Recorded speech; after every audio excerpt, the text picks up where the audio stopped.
In our previous discussion, we established the microscopic criteria for electrical breakdown via the Townsend mechanism. Today, we will examine the macroscopic, steady-state plasma that forms immediately thereafter, the normal glow discharge. This is a self-sustaining, low-current, low-pressure plasma characterized by a distinct, luminous structure that provides a direct visual representation of the underlying physical processes. Once the Townsend criterion, gamma, E⁻D, 1, greater than or equal to 1, is met and breakdown occurs, the discharge does not remain a formless spark. Instead, it rapidly self-organizes into a stable configuration with a nearly constant voltage drop, largely independent of the current. This is the defining characteristic of the normal glow regime. Its most striking feature is the series of alternating light and dark regions between the electrodes. These bands are not arbitrary, each corresponds to a specific zone of particle kinetics, energy transfer, and collisional processes, forming a spatial map of the discharge physics. Let us now proceed with a detailed, spatially resolved analysis of the structure of a direct current glow discharge, from cathode to anode. Immediately adjacent to the cathode surface is the Aston dark space. This is a very thin, non-luminous region. Its darkness is due to the fact that the secondary electrons just emitted from the cathode have initial energies close to zero. As they begin their acceleration in the electric field, their kinetic energy is, for this brief distance, still below the excitation threshold of the gas atoms. Consequently, collisions are primarily elastic and do not result in photon emission. As these electrons continue to gain energy, they enter the cathode glow, a thin, luminous layer. Here, the electrons have acquired just enough energy from the electric field, typically a few electron volts, to cause optical excitation of the gas atoms upon collision. The direct excitation of these atoms produces the characteristic glow.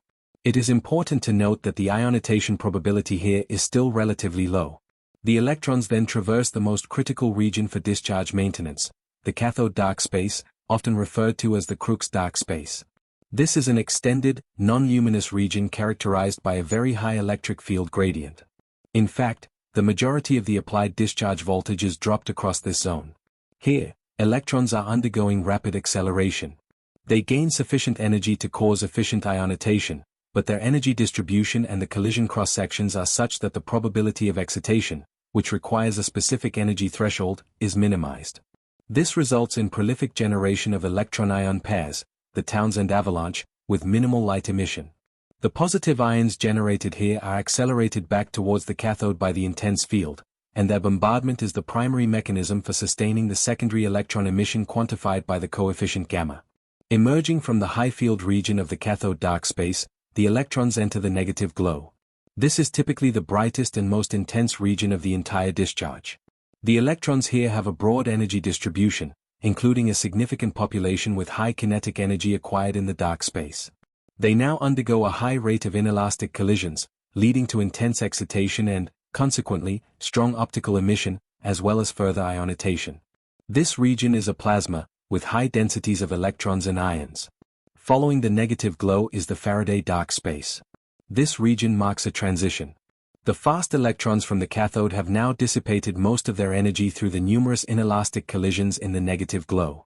Consequently, the electron population in the Faraday dark space is largely thermalized and lacks the mean energy necessary for efficient excitation.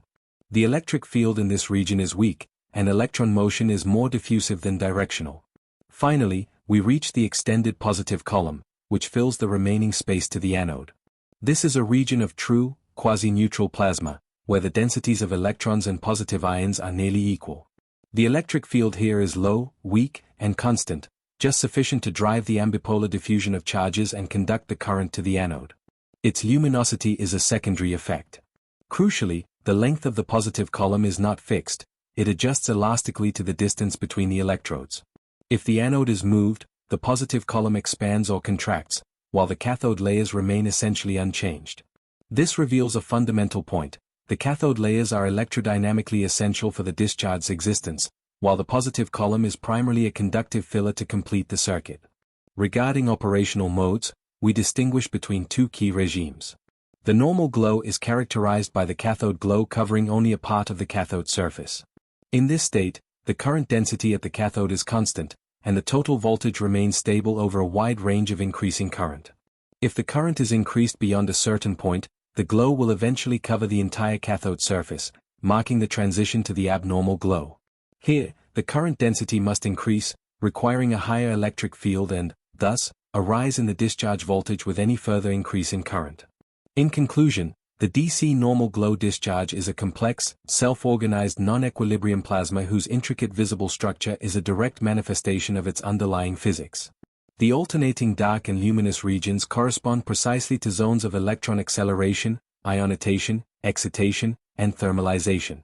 Understanding this structure is not merely academic, it is foundational to the application of glow discharges in numerous technologies, including plasma etching, sputtering for thin film deposition, surface modification, and the operation of various gas lasers and lighting systems.